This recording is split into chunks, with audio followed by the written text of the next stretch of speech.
Welcome again to Clutching Our Pearls. Today we have what we hope is going to be absolute pleasure, and I'm pretty sure it will be, of speaking to Mr. Jack Kammer about gender issues and the issues of anti-male stereotypes and biases. Jack launched a radio show in 1983 on male-female relationships and the gender issues of men and boys. And let me tell you, back in 83, even though I was but a fetus, men and boys did not have a lot of places to talk about the issues that they were experiencing in gender. It didn't take him long to realize that this is a serious societal problem and that these problems connect to just society's general lack of awareness of gender issues and this anti-male stereotype and a lot of other biases. Jack earned his master's in social work in 2008 and was named Outstanding Resident Graduate at the University of Maryland School for Social Work in 2012. Along the way, his interest in social implications of gender stereotypes and the expectations of boys and men took him to various facilitators, and I'm sure lots of educational experiences where he involved the connection between male gender issues and the troubling societal problems for nearly 3 decades. Additionally, along with being a podcast guest as the counter-feminist social worker, he has 2 podcasts of his own, Men Are Talking and Goodwill Toward Men. He's written several books, and he's got a lot of other things up his sleeve. We are so thankful to welcome Jack Kammer.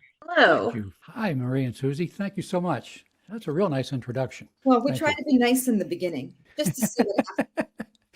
Okay, very good. I will try to live up to expectations. Because if you had said I was a horrible person in the introduction, then, I guess I'd have to live down to those expectations. Well, I think that we are up for a very interesting conversation because you must know that when somebody sees the word counter-feminist, it invokes a reaction. Yes, I do. What can you typically get when people first meet you? Well, they're afraid for me.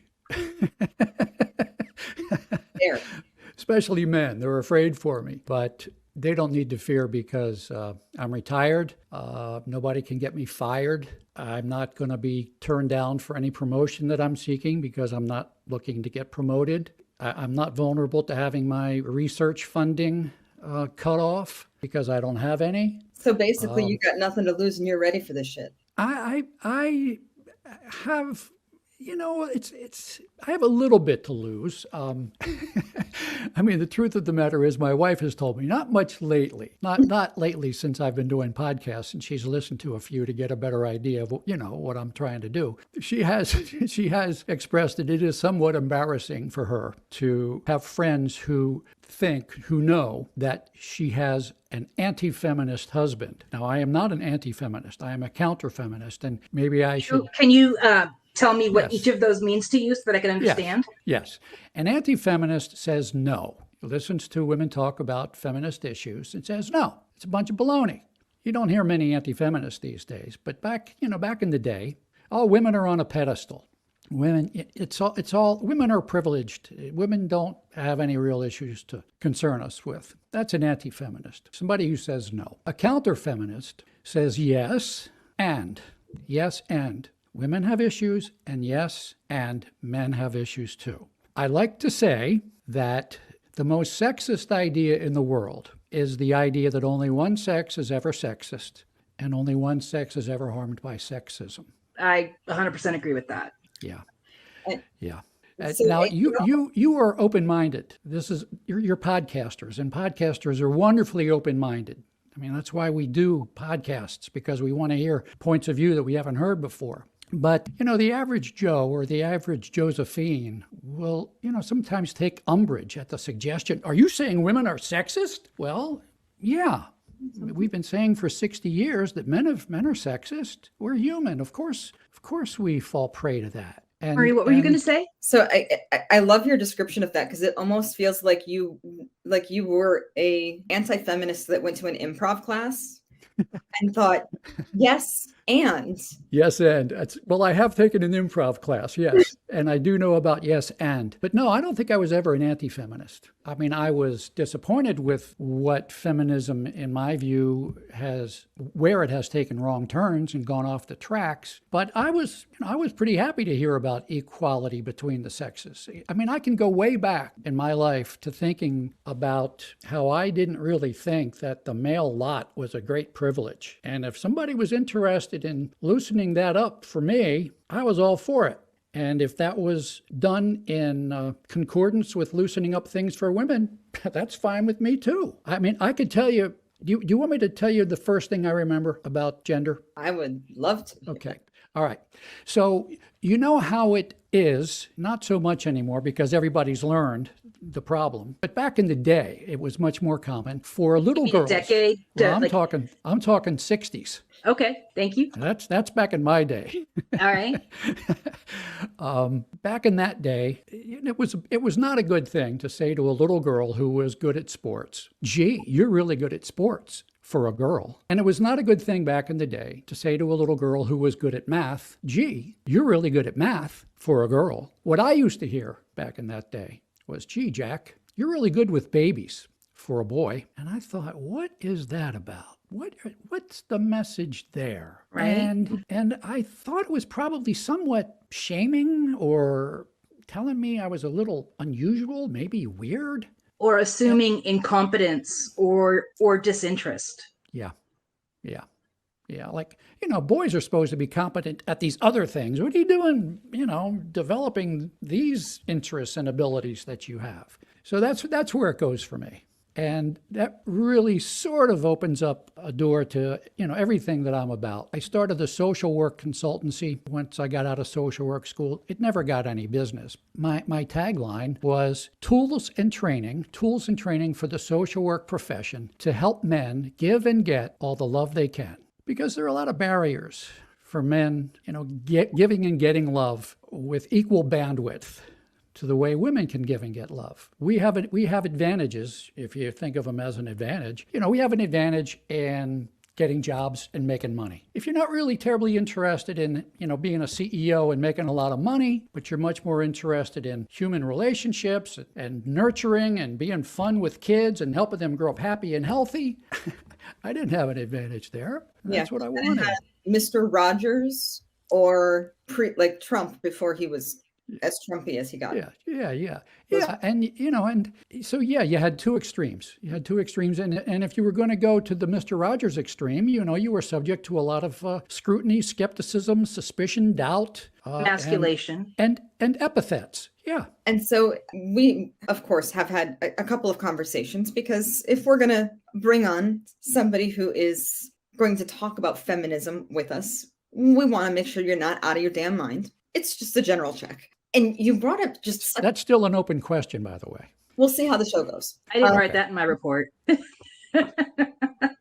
So we have all of these constructs of gender identity and how societally we're all supposed to show up. And Susie and I, and Susie, please speak for yourself because I think you're much older than I am. Like hardly older. But, we grew up in a space where we'd watched women fight and fight and fight. And we watched women fight against themselves. One of the hardest things for me to wrap my mind around was seeing what was happening in the legal industry with the women that had paved the way and the young women that were coming behind them, and how they felt like they need to make them pay their dues because they had already had to fight this hard. And all of these different constructs started to create a struggle for a notion of superiority, right? Where you took your own perception of what was the superior sex into whatever situation you were walking into, which at this point, I think we can kind of call bullshit on that whole game because we're all out here just trying to survive the world that we were handed. But there was definitely a space where the notion of female superiority became everything, because all of a sudden we were doing it all, we were having it all. There were shoulder pads and really uncomfortable pantyhose, but man, we could birth those babies and then get right back to work. Lucky us. When you tear apart those constructs through your filter, how does the notion of female superiority sit for you? Well, I often like to use the mirror and talk about 50, 60 years ago and how the construct of male superiority showed up for women. The concept of male superiority was, in my view, not accidentally, but through a million iterations, finely tuned for serving to justify keeping women out of the male domain. Women cry too much. Women can't do math. Women can't make tough decisions. They just want everybody to like them. Blah, blah, blah, blah, blah, blah. They're not logical. Da-da-da-da-da-da-da-da-da. Name your stereotype, a bazillion of them. So we've spent 30, 40, 50, 60 years working to overcome those stereotypes. We need to do the same for the stereotypes that still operate against men, and in my view, are finely tuned to keep men out of the female domain. So I'll stop there unless you want me to continue into what I think the female domain is. I think that's an anchor that we need to make for this audience, because there's a lot of, a lot of pretty girly things to do, like, pushing out kids. That's specifically girly for some people, if you're lucky. What I do for every girl's night out. Right? It's what we live for. Such a great time. Recreational childbirth. Oh, I wish the recreation did not result in procreation. That would make things a lot less heavy. I'm sorry, you were saying? Okay, now look, it's interesting there. This is also part of the construct, I think, that when we talk about the female domain, I understand it was in jest and in joking, but you immediately talk about the negative aspects of it. Well, okay. Tell me, what is the female domain and what are the positive and negative aspects of it? Because you're coming from a point of view that I do not have. Okay. And so I would like to understand it. So just like the little girl who was good at math wanted to get into the male domain where being math was valued and was celebrated and was rewarded and was honored and cherished and congratulated and respected, men like me, and I think there's a lot more of us than, dare to stick our heads up out of the foxhole. We want access to the female domain, which is the domain of relationships and nurturance and expression and emotions and being who you are and not worrying about so much what you do, but being who you are. And that, to me, is the female domain in a nutshell. Now, we don't really know or think about the female domain because we think of power as being vertical. Maybe even we should say phallic. We think of the male power structure as a tall pyramid, a tall structure. You can think of it as a triangle, as a pyramid. You can think of it as an office building where all the big executives are, up in the C-suite. And I get that. And our eyes, as we stand and look at this power structure, our eyes just are inexorably drawn to the top. And we look up and we say, wow, that is so big. That is so amazing. Oh, and look, it's all men up there. That's not fair. There is another kind of big. It is a fair question to ask, what kind of a building is bigger? A skyscraper that might have 100 floors or a convention center that might only have 3 floors, each of which covers 18 acres? Which is a bigger building? Well, it sort of depends. What do you want to do in that building?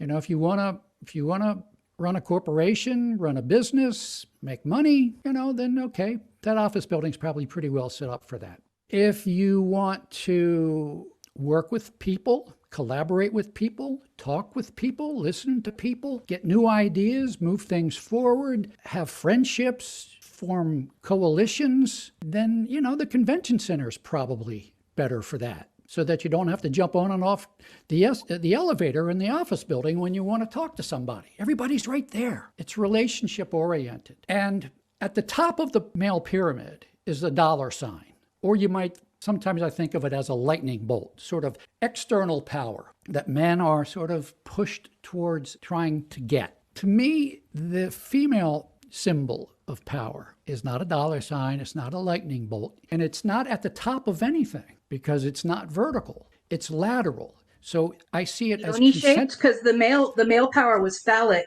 Is the female power like yonic? Well, did you say U-shaped? No, I said yoni. Okay, I'm not sure what yoni means. I see. Oh, it's the opposite of phallus. Okay. Yes. Well, then very good. I don't really see it as phallus the opposite. In Latin, the opposite of that is yoni. So there's phallic and there's yonic. Okay. And so we're talking about a vagina, basically? Well, a vulva. Okay. So a place into which something goes, Not mine. or a place from which something comes. Is that what Depends we're talking about? I think No, well, you were saying that the male power structure is vertical and yonic. So No, vertical and phallic. I'm sorry, vertical and phallic. Okay. Yeah. so. If I we're was kind of just trying to make a joke, but I think it's Oh, okay. we're looking All at right. the juxtaposition, though, I think that, when you, and I'm going to go here because it's that kind of podcast. The yoni is something that is very differently shaped, and it is Yes, absolutely. much flatter in structure and Yes. has the ability to expand and not just grow in one direction. Yes, and to embrace. And so the way I see the female power structure is as a group of concentric circles. There is no top, there is no hierarchy, there is no up, there is a center. And at the center of the female power structure is not a dollar sign or a lightning bolt, but a big red heart. That's what it looks like to me. And children are very much aligned with that big red heart, or they're very much connected to that big red heart. But it's not just about children. It's about your friends and your relatives and your relationships and yourself, loving yourself, respecting how you feel about things, which men are often not encouraged to do. Well, if you feel sad, there must be something wrong with you. If you feel angry, there must be something wrong with you. If you feel afraid, well, there's certainly something wrong with you, buddy, because men are never afraid of anything. So who do you think, who You want to talk about blame here, don't you? Who do I blame? Is that what you wanted to ask? I don't want to blame anybody. No, I didn't want to ask you that at all, but Okay. that was interesting. Yeah. What I wanted to ask is, how do you think those power structures are maintained? And why do you think those power structures are maintained? Okay, so that's kind of close to why is this happening and who's responsible? Which is not blame. If a structure is created and maintained, it's for a reason. Okay, so who benefits from this? No, that's not what I asked you. I said, why do you think those? I think it's because somebody benefits from it. Okay, who? Okay, well, back in the day, men benefited from exclusive access to the male domain. Over the past 40, 50, 60 years, we've done a pretty good job of opening up access to that domain to women. I'm not saying it's equal, but we've done a pretty good job of opening that up. We've done a pretty good job of dismantling the stereotypes that serve to justify keeping women out. We need to do the same for the female power structure. I will admit that it was men who benefited largely from maintaining the male power structure for men. And I don't think it's really asking too much to ask women to examine whether or not they benefit in any ways from maintaining the female power structure for women. And I would suggest actually that it's going to be even harder for women to acknowledge that and be open to changing that than it was for men. And God knows it was hard for men. Should I go? My question here is, we had to fight and change laws to try to start getting equality. So because men created those laws and created a straight structure that validated those domains, we had to go in and attack the legal system so that we could try to get any kind of equal power, vote, representation. Women could vote in revolutionary America once the Constitution was passed. Actually, it might have been John Adams who gendered constitutions. Actually, no, that's a lie. It was John Adams who stopped a lot of women from voting. And then white women got the vote in 1920, whatever. And, Native American women didn't get it until 10, 20 years later, Black women and Southeast Asian, 1965. And so that's a legal change we have to make. And then the legal change enforces the social change. So how would the female power structure be changed? So that gets to the idea I was making about how it's going to be even more difficult for women to open up their domain to men than it was for men to open up their domain to women. The men were forced to, and there was a path using the law. What is the path for women to do this, according to you? I mean, are you just saying we have to open up our hearts, or are you saying we have to change power structures? I'm saying both, because the heart is at the center of the power structure. That is false, in my opinion, because it was not heart that built a country that was stolen and from Native Americans. That wasn't heart. That was commerce. So then I would have to ask, did women benefit in any way from the commerce that men were engaged in? By sheer survival. Yeah, women weren't allowed to own property or have bank accounts, which was how the state enforced heterosexuality and the male power structure. That's what the law was. For women who were widowed or women who were queer or women who didn't want to be with men or couldn't couple with a man, even if they, if they chose to, or if they desired to, they didn't have those legal and financial protections. So a system was created. People had to figure out how to survive within that system. So I have a 2-word response. Okay. Yes, yes, and. Okay. You are telling us, because you have become very aware of the ways in which sexism operates against women. I am here to talk about the ways in which sexism operates against men. They're not mutually exclusive. Understood. But what I'm trying to communicate is that one is and was state enforced, and the other one is not, except for, I would say, in cases of divorce and custody, where because there was the domestic state enforced domain of womanhood, then the child automatically goes to the woman. I have a brother-in-law in Ohio who's really struggling with that right now. Yes, yes. Does the fact that something is state enforced make it more important than something that is deeply, deeply, deeply enmeshed in the culture? I think it's a manifestation of that infestation, that it was available to be put into a legal system, and that it was reinforced over and over and over again by those that were at the top of the power construct. Whereas when you're looking at the female power system, yes, there are places where we absolutely have a perceived domain. And I am in no way saying that, every woman is a great mom or it just doesn't work that way. Humans is humans, and they all come in their own shapes and iterations with their own stories and programming. But there is a difference of having to fight against those that are in power that can set actual legally binding scenarios versus a set of perceptions that can be changed and can be changed quickly. And I think that's part of how women and the gay community very easily brought themselves together, because we didn't quite have those boundaries set up in such defined and societally sanctioned enforced. Yeah. Why do you think it is that men haven't come together? We talk about the patriarchy. In my view, the principal problem with patriarchy is that the last thing patriarchal men can talk about is their own issues. So when you say their own issues, are you talking about things like emotion or desire to be other than what that was predicted? Everything. Whatever it is that would enhance their lives, that's not what they're there in the patriarchy to accomplish. Yes, the patriarchy can be patriarchal. It can be paternalistic. But the patriarchy's primary function is not to take care of men.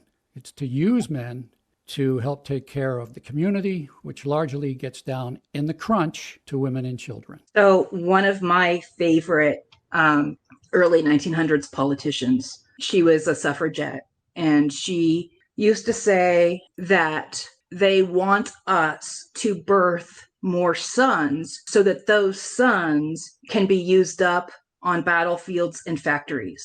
And she was saying that women, I want to tie these two concepts together, but I don't think we have time today. But she was saying that economically, it's not right that men are disposable. And I believe and have seen that in a patriarchal system, men hold power and provide.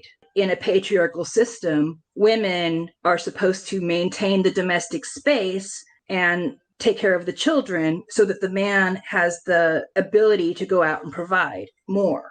And that is highly exploitive. The patriarchy is highly exploitive of men in that way and highly exploitive of women in that way. The patriarchal system is built for capitalism.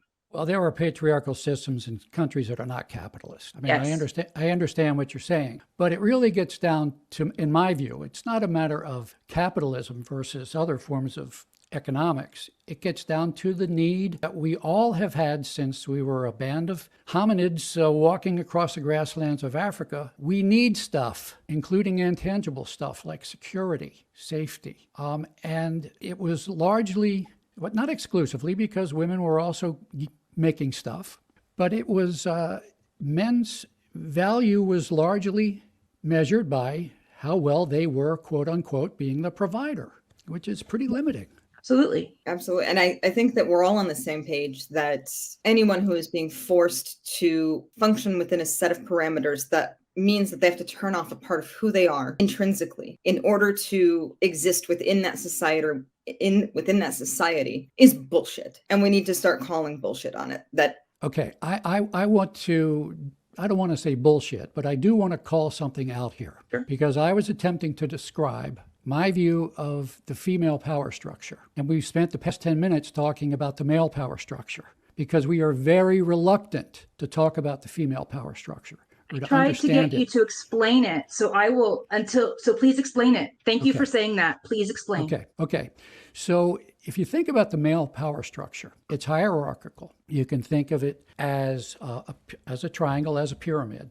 You can think of it as one huge organizational chart with maybe one or some very few people at the top. And the farther you go down, the more and more and more and more and more and more and more people, in the case of it being a male power structure, more and more men at the bottom without very much power.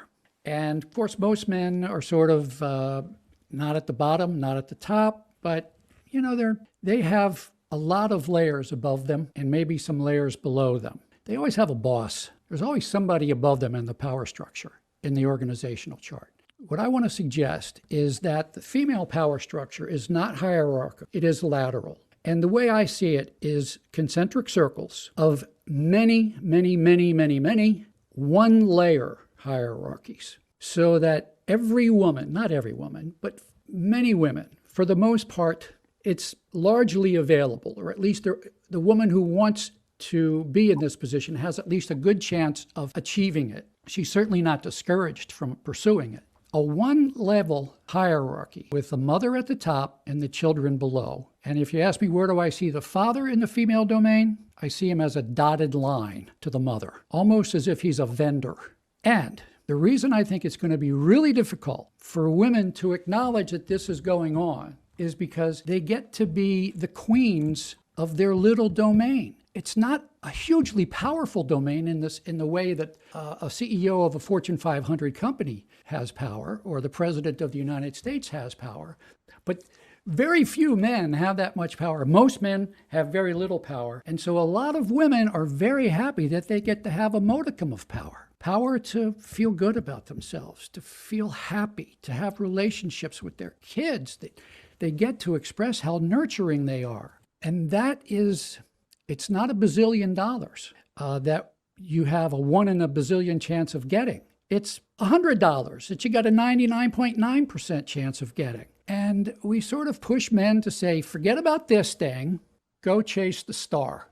And a lot of men fall short, and they live lives of quiet desperation, as the poet said. You know, not willing to admit that they failed or that they're losers in this game that shouldn't be defined that way. But it's the way a lot of men, I think, feel. And they look, and in the 60s and 70s and 80s, when women said, hey, we want a fair share of what you got, there were men who were saying, well, you know, that's fine. You can come over here and be a bricklayer, and, you know, because my boss is a real asshole, and I'll let him beat on you for a while. But I'd really like to spend more time with our kids. Could we arrange that?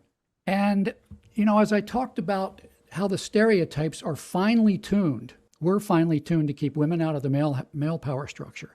The stereotypes against men are finely tuned to keep men out of the female power structure. What are those stereotypes that are most effective at making men ineligible for equal citizenship in the female power structure? Men are violent. Men are violent. And then on top of that, men are not nurturing. They just want to have sex. They just want to drink beer and watch football. And they're impatient and they're rude and crude. And men can't multitask and all of that stuff that not only, in my view, has not been cranked down over the past 30, 40, 50, 60 years, but has actually been amplified. That's the way I see it. When it comes to pieces like, right now, the percentage of men that are stay-at-home fathers, one of the things that I'm really working with right now is how we structure the mental weight that we all carry within the family construct, right? It's typically supposed that the man is to get out there and worry about finances and bringing them in, but then the woman takes care of everything else, including what amount of that finance she's allotted to do with in her domain if she is not somebody who is creating an income of her own. And there's an inequality that is so deeply rooted that we know that, yes, it absolutely can create the impression that men are only good for one thing. And I don't think at any point in our history of clutching our pearls have we looked at masculinity that way, that they are meant to be out there and be earners and to bring it home and do the things. But I can also say that in the experiences that I've seen over my 20 years of being a business owner, working within women's businesses, which I actually made a concerted effort to get out of because it was capping my earning capability by being seen as a women's speaker or a women's business coach. I want so badly to be able to subscribe to this hard and fast vision, but in experience, I see much more of an outcry toward, please help me share this burden. Please, yes. If I am the better earner and you want me to go out and work, if you can stay home, you might be the better person for that. Can I pick that up for you and help make the vision of this easier to accept? Can she just finish? I'd love to let her finish what she was saying, and then if you could go, I'd like to hear her full point. I'm sorry, Marie. Did I cut you off, or were you sort of running out of? No, it sounded like you were. No, you cut her off. Wall. Okay. I have a pretty clear vision of. I wanted to mansplain. We know. Okay. It's okay. Go ahead. What I have seen is that, especially in the Gen Y, Gen Millennial, and coming up into Gen Z experiences, that we have uniquely made space for alternative family structures, including those of LGBT, interracial couples that have a different power construct in the home, and that those boundaries came down faster than I saw any law crumble, than I saw any masculine shift towards creating and opening paths for women in business, even up into the point that as a business owner since the age of 22, I was missing major parts of my career and my earning opportunity because I was female and because I did uniquely know how to work with people of many different backgrounds. And the truth was, I was the one they didn't see coming, because when you see 5-foot blonde of me walk into a room, you don't expect me to be able to dress down the CEO of a Fortune 500 company and make a sale that's going to change the course of an entire industry. But that's exactly what the hell I do. So if we're to take it at this point of view that there is a intrinsic value that the feminine society holds to maintaining the constructs of superiority or a feminine hierarchical system, there's not a place that I can find a hook in that I find truth. And that's the thing, is I've been trying in listening to you is to find that hook. But from the things that I see, experience, research, and watch on a continuum, because we're all on a continuum and we know that the pendulum swings one way and then it swings back the other way really hard. And then somehow eventually we end up in some kind of joint misery. But it took so much longer for us to swing the pendulum, and it's never swung back as far the other way. But I don't think we're the ones that are keeping it from swinging back.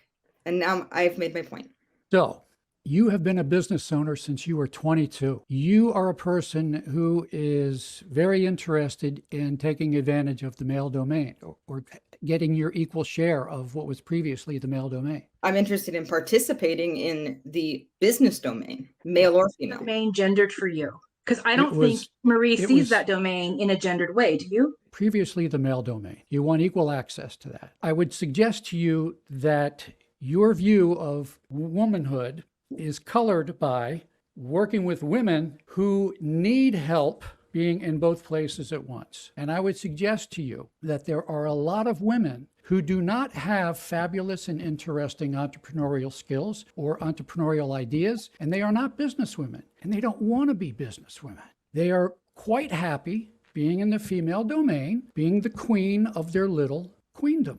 I got to tell you, Jack, in all of my years of being a mom, the word queen never came into my fucking head. Well, that's Like that's that that's is that's probably that might have something to do with the fact that since you were 22, you've been working with women who were not interested in being queens in the female domain. I don't know any woman who talks like that or thinks like that. And so, like what Marie said, I'm really trying to hear you and understand you and connect with what you're saying and find the commonalities. But one of the things that I've noticed when we're talking about, a blanket statement about women in their domain and men in their domain, when you say, I don't see things that way, well, you're an exception. Well, you're an exception. Well, you're an exception. And I think there is nobody, and Marie and I have massive networks of friends and colleagues and such. And I just don't know any woman who is like, I want this, I want to be the queen of my domain. I don't see women seeing it that way. So I'm struggling. Okay, so let me ask you this. In a divorce involving children, what should be the outcome for parental relationships? both parents should have the opportunity and the responsibility of fostering effective and healthy relationships for that child and for one another. Good. And in how many states is that the case? That varies from family to family. No, it varies from state to state because we're talking about state laws here. We're talking about state divorce laws. Do you know the idea of a rebuttable presumption for joint custody? Oh, I've never been in a custody dispute. Okay. So a rebuttable presumption for joint custody says that when there's a divorce involving children, the starting point is the parents are divorcing each other. Neither of them is divorcing their children, and the children are certainly not divorcing either parent. Mm-hmm.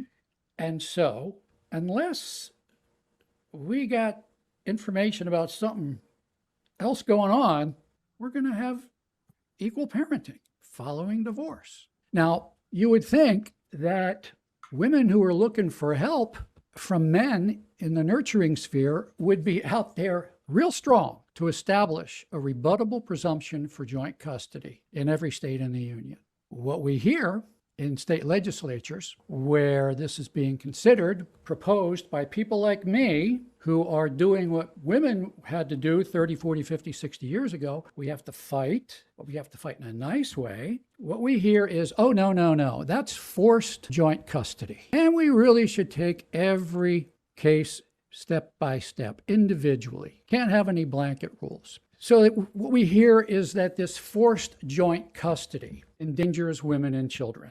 That's what you'll hear in the state legislatures. The stereotype of the violent man. Now, we all are very comfortable with the idea of rebuttable presumptions in court. Our whole criminal system is based on a rebuttable presumption of innocence, which means you are innocent until proven guilty. If the state wants to take away somebody's liberty or something valuable that they love and care about, lock them up, put them in prison.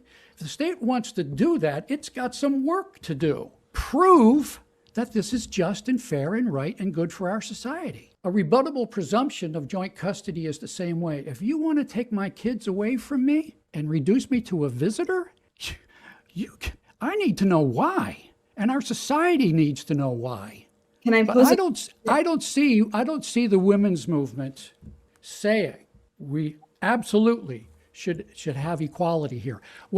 I don't know how much time we have, but I would like to read a little bit of something. I'd like to ask you a question before you read a passage. Okay. Is it possible that because of the patriarchal masculine slant on being the provider that the system has almost set itself up to fail? Because if he is not able to be a caregiver for that child because of circumstance, time, travel, etc., that in my experience, and I have been through a divorce, is what dictated how the child was cared for because of the person's ability to physically be there to care. And a big part of what we agreed upon was that we would do everything possible to facilitate visitation and provide extra time when and if at all possible, that we would not disparage the other person, which is possibly the most toxic thing you can do to your child. And that as much, while we did not want to parent at the same time, basically, you're great, now go away, that we would do our very best to make sure that those opportunities were there. But I can't subscribe to the fact that it's a feminist win, that we are the ones that are quite often the caregivers, because now we are also in households where there's no alimony and child support is a percentage, and we know it's not enough to live on. Now the female caregiver who may have had more flexibility in the past is put into a position where she has to go earn additional income and is now shouldering 2 to 3 times the weight of that same parental experience. And nurturing is different than ensuring the safety and well-being of the child.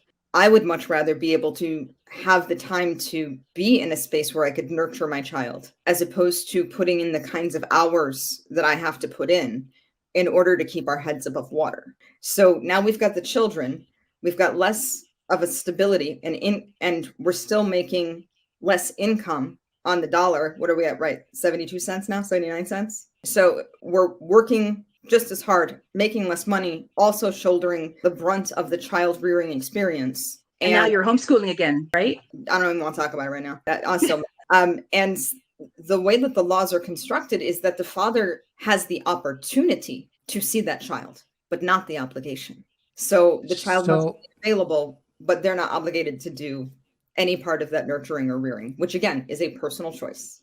So a rebuttable presumption for joint custody would establish not necessarily 50-50 time in every case, but would establish the dignity and the right of both parents to have a say in how this divorcing couple, will work things out, rather than you are a visitor, you are non-custodial, I make the decisions here.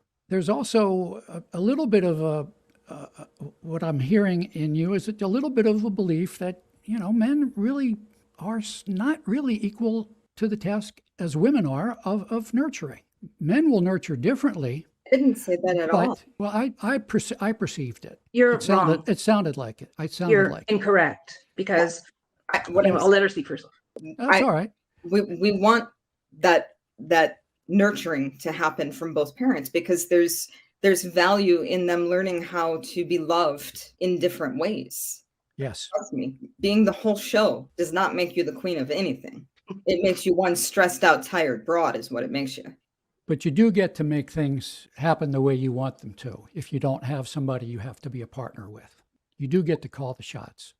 What exciting, fun shots am I calling? How to raise the kids. Isn't he getting to call the same shots when that child is with him? If he's a non-custodial parent and merely a visitor, he doesn't get to say where the kids go to school. She's talking about her situation. Oh, well, I'm not talking about your situation, Marie. I know nothing about your situation, and this really shouldn't be personalized. This is about hundreds of millions. Well, I'm not talking about my situation in general, and I want to make sure that, because Jack, it's not me against you. That's not how we started out, and that's not where we're going to end up. But if you are responsible for getting that kid back and forth to school, and you are now balancing that with a job and a different lifestyle and all of those things, there's got to be some kind of flexibility to where the person who physically has the child can make a life that works on some level. Well, they both would physically have the child equal amounts of time if that's what they decide is best. Which I think is pretty much how the at least the laws in Illinois are set up. Well, I do know that that there are many ways for women to tap stereotypes about men if they wish to not be fair in a divorce. But that I'm, makes I'm that makes go a ahead. presumption that the female part of that equation is intending unfairness or poor impacts on that child because of spite or some other issue that she's dealing with. I think that when it comes to the impact on the child, she's rationalizing that, and her primary concern, the primary impact that she doesn't really care about, that she knows about and doesn't care about, is the impact, the unfairness to the man, because she's the mother. You know, you hear that. I'm the mother. I'm the mother. That's an assertion in very few words of superiority. I'm the mother. So superiority of what? Ability, right, what should happen, who should be able to call the shots, who should be respected more than the other. I'm the mother. Okay. Jack, I really hope that wasn't your experience, because it sounds like it was painful.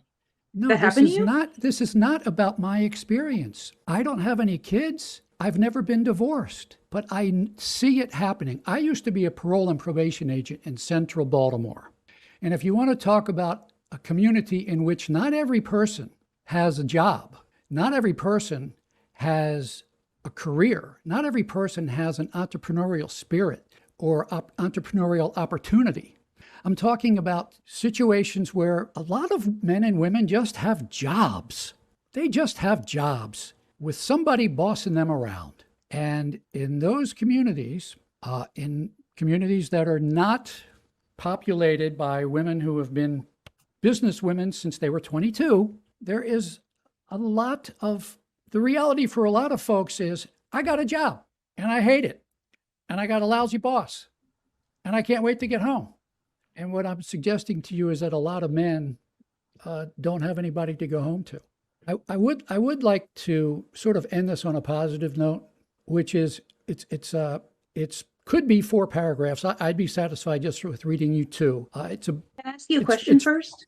Okay. I'm confused about the premise of your last statement, because you said a lot of men don't have people to come home to. What is the fixable thing about that? That men have equal respect, equal opportunity, equal protection in maintaining their relationships with their children. And So you're saying they go home to a house they, without the wife and children that they used to have, and that are you talking about they're alienated and they're coming home And there's no to an empty house? I'm talking about men being told that they aren't worth anything if they don't have a job. Yeah, that's a terrible thing. Yeah. And That's harmful and exploitive and terrible. Yes, yes. And it's happening to many, many men at the most distressed margins of our communities. Absolutely. In the like almost every issue in this country, it is harder if you're in poverty. And this is an aspect of the harmfulness and the despair of poverty that doesn't get talked much about. Absolutely. Yeah. And I came from a blue collar family myself. I was born in Flint, and my parents both worked at GM. And my dad's, to the day he died, thought I would make a super fun union secretary. I had to rebel against something. So really knowing intrinsically that poverty is detrimental to human relationships simply because of the external stressors that are there. Those stressors are there whether or not we put the onus on the man to go out and be the breadwinner. And I think more and more often, one, we simply aren't experiencing families that can even come close to survival unless both of them are working, right? That's just not a thing. And so there is a duplicity, just as there is with men and women, as to in this scenario where we are making the assumptions that, one, people want the same things from relationships now that they used to. 2, that there's a muting of an individual, because if you look back across history, women were silenced at a highly disproportionate number, but that we are in a space and time where we can create and should be dedicated as a society, to creating something that is better, that is equitable, and that is truly connected to not just what's best for me now, but what's best for us in the long run. And it's going to take a lot of listening on both sides. And figuring out that communication is always going to be the heart of it, because there is no heart if we can't see each other and if we can't hear each other. There's a lot of work to do, Mr. Kammer. And I think that if there's one thing, and I want to make sure that I take the paragraphs that you were going to cite, and I want to put those in the show notes. I want to make sure people can find some of the pieces that you've lived through and worked through, and that you are using in your studies and as the foundation of how you're changing the world.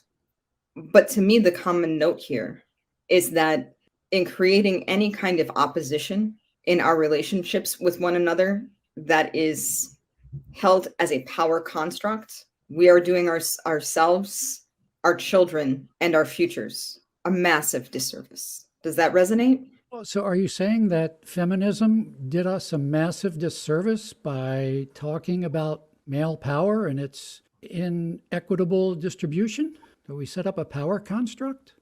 Explain that a little better. Excuse me? Can you explain what you mean a little bit better? Well, Marie, didn't you say that anytime we set ourselves up with a discussion of a power construct, we do ourselves and our families a disservice? And I'm asking, was it a disservice for the feminist movement to talk about the inequitable distribution of power in the male domain? No, we simply had to talk about it because it was killing us. Okay, and I would like to say that the female power structure is, and it has power, and we need to talk about it. We're saying the same thing. Huh? We're saying the same thing. Okay, I thought I heard you say we shouldn't talk about a power construct. No, because that's what I want to talk about as a power construct. That's all we talk about. I want to talk about the female power structure, which is, very difficult to talk about. Jack, first of all, I want to say thank you, because it is not a comfortable thing to talk about. And it is certainly not a comfortable thing to walk onto a show about diversity and bring up ideas that may be unpopular at first blush. But I really do believe that at our core, even though we may have different words and experiences that we're using, what we are talking about is creating a more equitable society that does not attach shame or power to a supposed role in this world. Is that something that aligns for you? Well, I don't think we should run away from power. I mean, it depends on how you use your power. I think we should degender it altogether. I don't think gender roles are necessary in the power realm whatsoever. I think power is important, and the use and misuse of power people need to be held accountable for. But I don't think it belongs in the realm of gender whatsoever. That's a great point. Well, I think that if we look at the history of gender relations, and if we look at the history of feminism, and if we look at the much shorter history of the men's movement, it is about, certainly feminism talked about male power. Absolutely. And so it was gendered because power is gendered. Certainly was gendered much more than it is today, because the former male type of power is much less exclusively male. And my whole discussion is about the need to accomplish the same wonderful task for the female power structure. And for those of you that want to find out more and want to learn more about Jack's work, I highly, highly encourage you to do it. You can find him at malefriendlymedia.com. And on LinkedIn, he is simply Jack K. You can follow him at Jack Kammer. That's Kammer, and find him on his various social media outlets. I have to say, your podcast has been fascinating for me to listen to, and I came into it with trepidation. But there is a very graceful way that you attempt to talk about very hard issues. And while everyone deserves power. And Forward Revolution, our nonprofit, is firmly based on the fact that people should have money and choices, because that is what creates power. And it is simply something they should have. We should not have to empower people and have them wait to step into their power. The more we know about our choices, and the more we can make sure that there is financial security for as many people as possible, the more of an equitable world we're going to be able to create together. But it is going to take all of us together. And that, to me, no matter what your gender, background, preference, or the skin you came in feels like, is a beautiful place to start from, to embrace, and to grow forward from. And this world's got a lot of growing to do. We screwed things up for very many years. It's not going to be perfect overnight, but there is a chance at happiness, especially if we can learn to listen to one another and share the power. So Jack, I want to thank you so much for showing up today the way that you did, and for answering the questions that we lobbed at you, and for being honest and open and transparent. Susie, thank you so much for not only the incredible perspective that you give, but the passion that you have for how power is applied, especially in the political realm, and how it is leveraged as a construct to suppress or uplift different parts of society. And I'm going to thank myself just because I wanted to be thanked, and it felt super weird to be the last one on the call. Guys, we all have a world to change. We can build it the way that we want to see it, but we have to come together. There has to be a moment of alignment and understanding, and it's something that we get to practice over and over again. Thank you so much for joining us for another episode of Clutching Our Pearls. I'm sure you clutched yours a couple of times during this conversation. Please get out there and continue to learn, continue to grow, and continue to support one another.